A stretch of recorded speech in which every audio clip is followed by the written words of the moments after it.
Good evening, Bahamas. You're tuned into NB12. Coming up tonight in news, a shocking twist in the Stephen Sherman murder trial.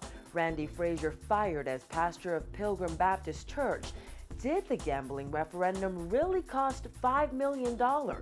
There's a hot new play in town, plus place your bets. How this 67-foot HD video wall will enhance tourist sports betting experience. We've got those stories and a whole lot more tonight. I'm Juanita Toot, and NB12 starts now.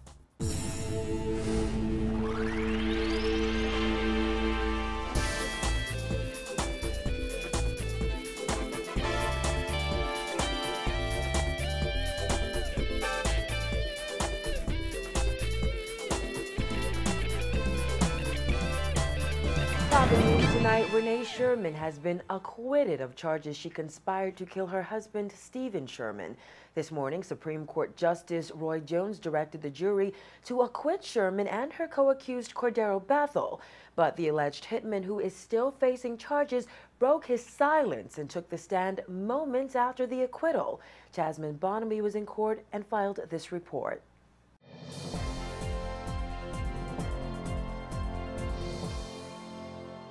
In addition to those two acquittals, also taking the stand this morning was the third co-defendant, Ginaldo Farrington, who on the stand repeatedly professed his innocence.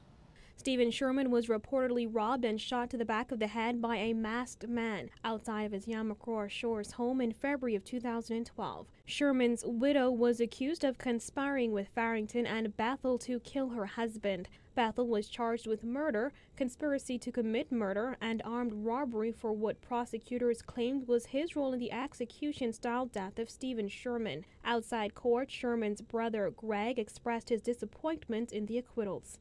It hurts me. It hurts me, and it's sad, you know. It's very sad. Defense lawyer Muriel DeSeal says Sherman is now free to pick up where she left off 19 months ago. I'm sure she has to go and get her life together. She has been, it's over a year now that her life has been disrupted, so I'm sure she has to go and put everything in place. While Justice Jones found that Bethel and Sherman had no case to answer to, Farrington is still facing charges. A day after his signed confession was read in court, Farrington took the stand and testified that police brutality forced him to sign that statement. In that confession, Farrington recounted that his cousin Jermaine Russell enlisted his help to murder the banker after learning his wife was seeking to have him killed. During cross-examination by his lawyer, Farrington said he was not allowed to read the statement he signed.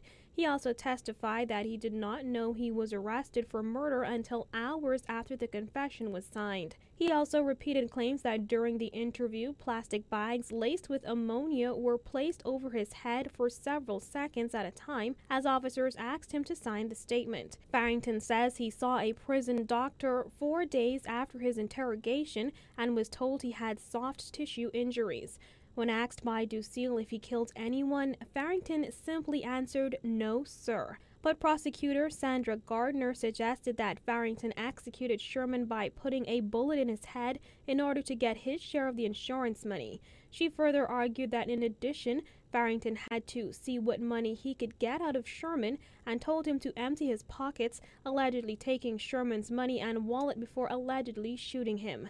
Farrington repeatedly denied Gardner's claims. The case resumes on Monday morning. Reporting for NB12, I'm Jasmine Bonamy. A 39-year-old man is behind bars tonight following a murder in Yellow Elder Gardens. Police say a 25-year-old man was stabbed in the head and lower back during an argument on Lightburn Street. The incident happened at around 6:30 Wednesday afternoon. The victim was driven to hospital in a private vehicle. However, he later succumbed to his injuries. Disgraced pastor Bishop Earl Randolph Frazier was fired as head of Pilgrim Baptist Church last night following a meeting of the Board of Trustees. One senior member who did not wish to be identified said there was no question that Frazier should have been fired as he was unapologetic since he was jailed for having sex with a teenage dependent more than 7 years ago.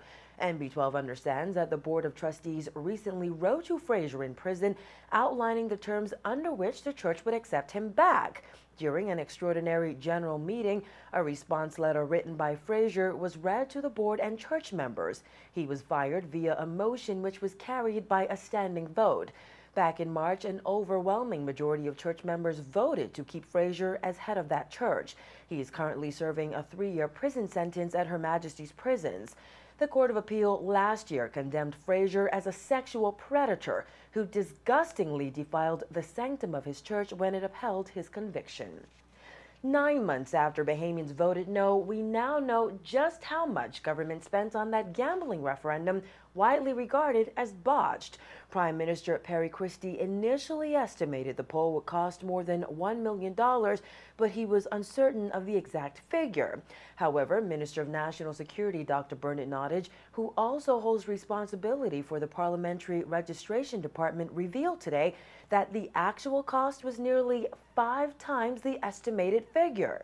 I know that the referendum that was held in January cost us around about $5 million, I think is the figure.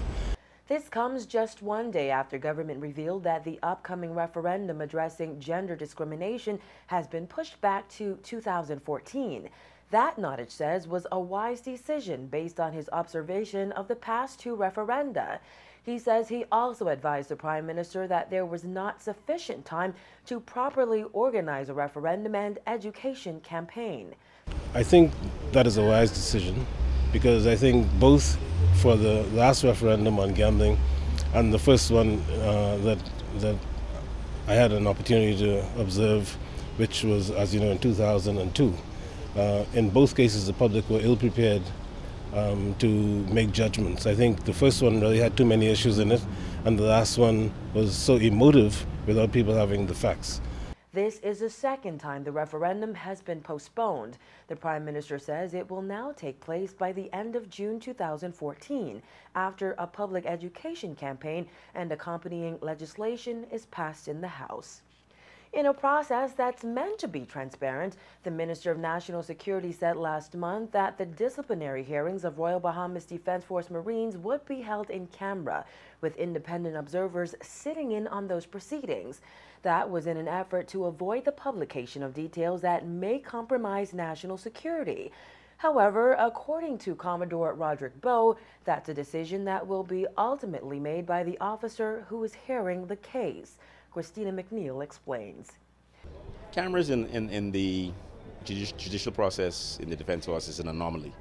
I've never, in my 31 years, seen it happen. And to ask it to take place now, it's kind of unusual for us. I trust the system. I believe that fair play has always been the focal point of our system, and people have to trust us and allow us to do our jobs. Defense Force Commodore Roderick Bowe speaking out for the first time since a disciplinary hearing involving 5 Marines and abuse claims at the Carmichael Road Detention Center began earlier this week. The Commodore says he is satisfied so far with the level of transparency. Bowe reiterated the concerns of the National Security Minister, explaining why it is important the trial is not open to the public. Nottage says he only has one concern when it comes to the hearings. The reason why it's not open to the general public is because there may be matters of national security that may be exposed, and we have to filter those type of things out because it would endanger the lives of our men and women who are out there, and so we choose not to. All of our cases are done that way, in that fashion. The rules of procedures in the defense, rules of procedures are quite clear, and so whenever cases are being done, they're done in accordance with the provisions as laid out in the Act and the regulations. But when it comes to recording the proceedings on camera, the Commodore says it is unlikely the authorized officer hearing the case will permit it, as it is not a common practice during RBDF disciplinary hearings. He also noted that having independent observers sit in on those proceedings is also a rare occurrence. I believe that won't happen, though. Yeah, there are too many differences in terms of understanding, even though the systems are quite similar, The protocols are a little different. I've adjudicated many cases in my lifetime, in my career. I've seen probably one I can recall that had happened. Retired Justice Cheryl Albury, retired Commander Leon Smith, and Bahamas Christian Council President Reverend Dr. Ranford Patterson were selected to observe those hearings. But like the cameras, those observers were absent from the first day of the hearing earlier this week, according to attorney for the Marines Wayne Monroe. Back in May, a group of Cuban detainees made allegations that they were beaten by guards following an escape attempt at the Carmichael Road Detention Center. Those allegations came to light as the Defense Force was making final preparations for acquiring new resources under the Sandy Bottom Project and the deployment of RBDF officers to assist police in the fight against crime. The Commodore says despite all the publicity surrounding the abuse claims, he does not believe it has affected morale on the base. As a result of that, we just wanted to let them know that if they've done nothing wrong, they should not hold their heads down and to remain focused because we have a lot of work to do. Since then, I can't say whether I can't say that the morale has dropped. The hearing has been adjourned and will resume once Monroe has received and reviewed information requested from the hearing officers. Reporting for NB12, I'm Christina McNeil.